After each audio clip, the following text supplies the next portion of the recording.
Hello, beautiful people. It's your girl again, amakamatthew. You're welcome to Betagist TV, and I'm happy to be with you guys again. Thank you very much for always staying around. Thank you very much for always coming to this channel. I'm super excited. You know what? I hit 162 subscribers. I'm happy. Yes, I'm happy. I remember when I had just one, and then 5, and then 10, and gradually it kept on coming. So I am happy. I'm really happy. So this is what you get when you're persistent, when you're consistent in something. It's just compound interest. Small, you can't do. Straight to the topic of today: things affecting your job interview. Yeah, it's a very serious topic to talk about. But before we dive into our topic, if you're new to this channel, please do well to subscribe to the channel and turn on your bell notification so you can be notified when I post videos like this. You can always come and check. We talk about life teachings, we'll talk about entertainment, gist, and we'll bring it up a new niche called the brand very soon. So please just stick around with Betagist. Betagist is back and full. Straight to the topic of today. The first thing that may likely not allow you get a job is going to your interview late. In my few years on earth, I have been to 1 or 2 interviews, and I have seen the way other applicants behaved. It's not a nice thing that you have an interview for 8 a.m. and you're just getting to the venue by 8:15, 8:10, 9 o'clock, 10 a.m. And then what stops you from getting to the interview 5 minutes before the time, 10 minutes before the time, 15 minutes before, or even 30 minutes before the time, so that you can be calm, you can sit, relax, view the environment, make friends, check your CV again, do 1 or 2 things on your own, rather than you coming late and then you're rushing. The next thing you're calling your name, hey Nkechi, where are you? And then you're just picking this and that. It doesn't speak well. It doesn't give you that good first impression. It doesn't make the interviewer see you as a serious person, that if you go to an interview late, this is one of the things that may likely not allow you get that desired job you always want. So if you think your house is far from the venue, why not just leave early enough? Let's say you're staying at Lekki. Yeah, I'm doing this video, I'm in Lagos State, so let's say you're staying at Lekki and you're in Surulere. So why not leave the house 2 hours before the time, considering the fact that you know Lagos State quite alright. The traffic is mad, especially if there's a little issue like rain, like increase in fuel, like anything. The traffic is usually mad. So why not just leave the house 2 hours, 3 hours before the time? So if you have an interview for 10 a.m., you leave the house by say 7, say 6, and then in fact sometimes when you even leave 3 hours or 2 hours before, I remember when I went to Aja some days ago, I left the house by 7:30 and I got to Aja by past 11. So it was so crazy that you be in traffic for more than 5 hours or almost 5 hours. So you leave the house early if you really know what you are going for. If you know that you need a job, and just imagine you design something serious and you're going late. Okay, what if somebody calls you, oh Nkechi, come and get 10,000 naira from me, make sure you're there by 11. I bet you get to that place before, in fact 30 minutes before, because you know something is attracted to it, or you have a flight to catch.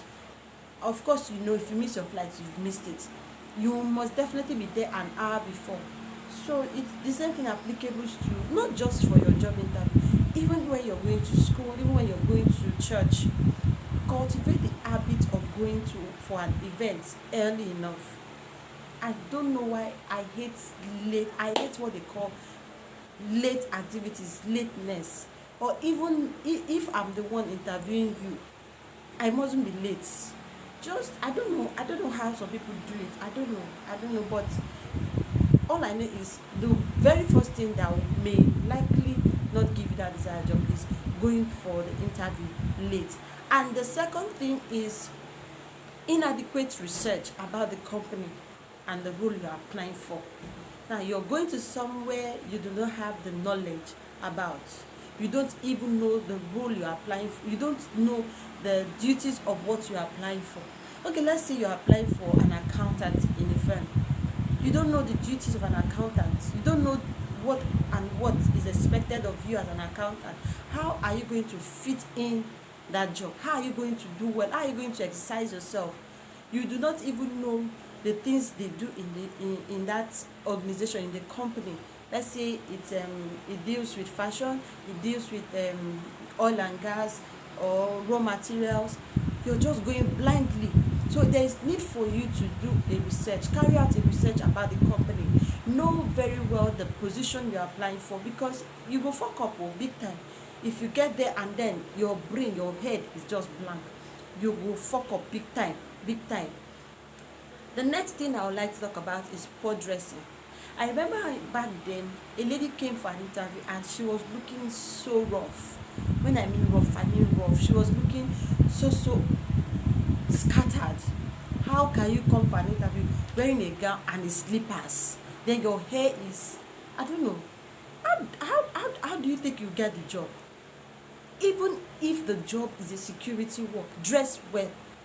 What will it take you looking all good with a clean gown and a shoe to go with? Then handbag, even if there's nothing in the bag, just carry it.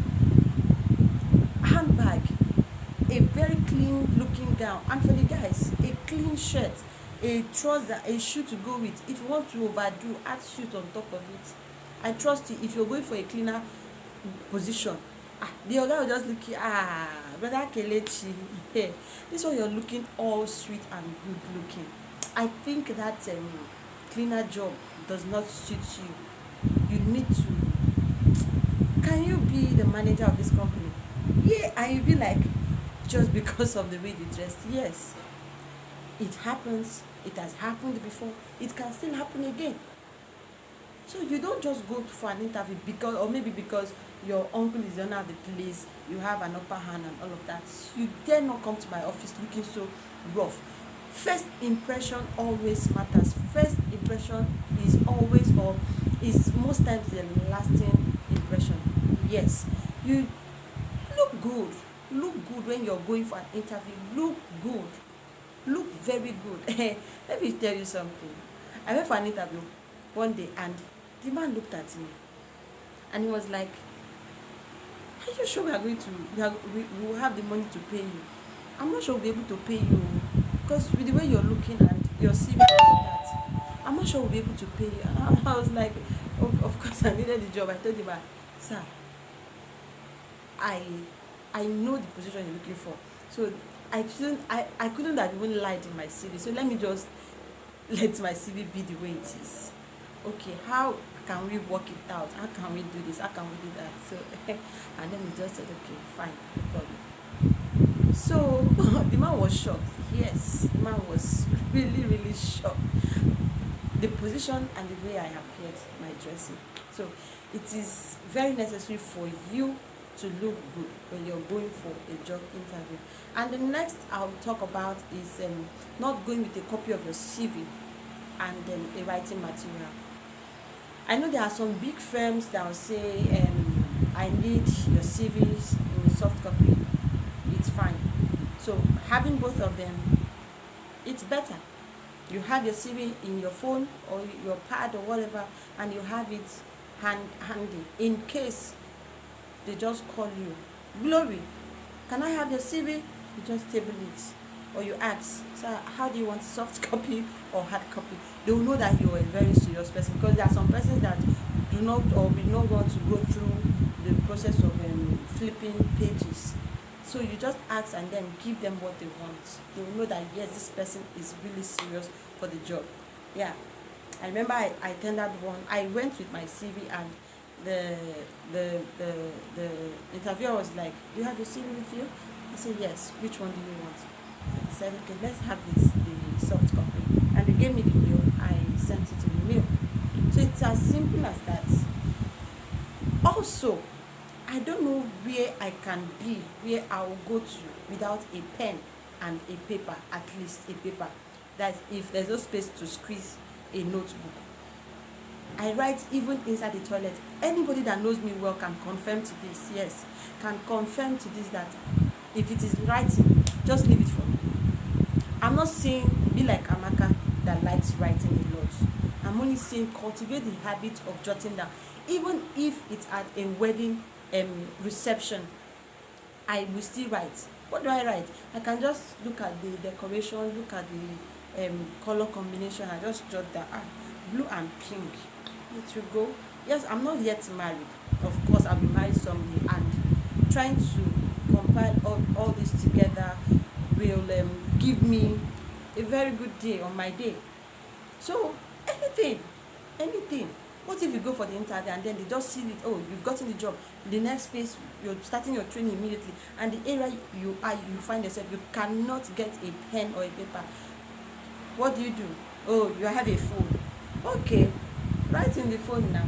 I'm not saying it's a bad idea, right? But there's need for you to have a writing material, even if it's just something small, because I believe that whatever I write down, even if I do not go through the paper again or the book again, I just believe that whatever I use my hand to write down sticks in. That is for me. So I don't know what works for you. Whatever works for you, just go for it. Make sure you have your CV prepared, CV with you, and you have your writing materials. And finally, thinking you must get the job. Yeah, I did well in the interview. They called me and said, oh, you did very well. And then other opportunities came. I was like, no, they've already called me, I did well. So let me just wait till they send the appointment letter. I would have gone for that one, but I had zeroed my mind. I have given myself 100% that it must be this one. No way. Your father is not the owner of that company. Even if your father is the owner of the company, it doesn't still give you an edge. Except you are the owner, it doesn't still give you an edge that you must get that job, you must get that position. So free your mind, just do your best. Go early, dress well, go with your CV, go with your writing material. Just do the necessary things you need to do. Pray about it and let it be. Then you can follow up with a call. But do not put your mind there, because if you do, you end up having a heart attack.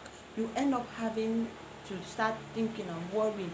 Oh, when will they call me? When they call me? Blah blah blah. Plenty talk. Consider this video interesting. Don't forget to leave a comment down below.